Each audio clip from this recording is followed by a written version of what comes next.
Okay, so let's talk more specifically now about the petrol subsidy removal as well. Do you think, in terms of the, I mean, like you rightly said, all three leading candidates promised to do away with it.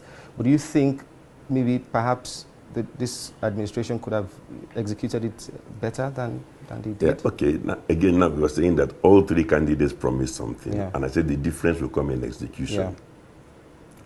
I think it's an open secret that in terms of the announcement of the policy, very early in the day, it came as a bit of a surprise, even to some people in government. Mm-hmm. Now, there was no excuse for that because the elections were on 25th February.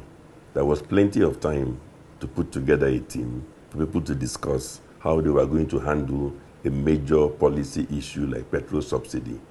So you could have taken all you could have brainstormed on it, put in place arrangements to know that if you were bringing in palliatives, at what speed, if you were going to bring out safety nets, for what level, and those things should have been in place simultaneously from the very beginning. Yeah. And I should also say one thing I don't like.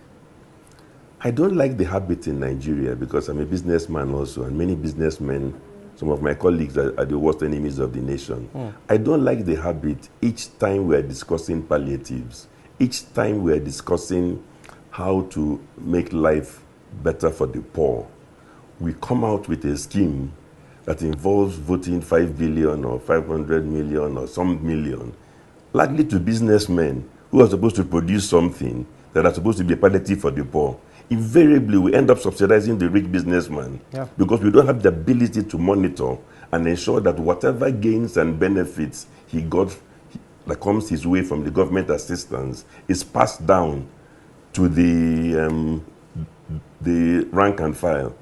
So you may finish up finding that for any of those special schemes you put aside and you disburse to billionaires, I don't have confidence in those things.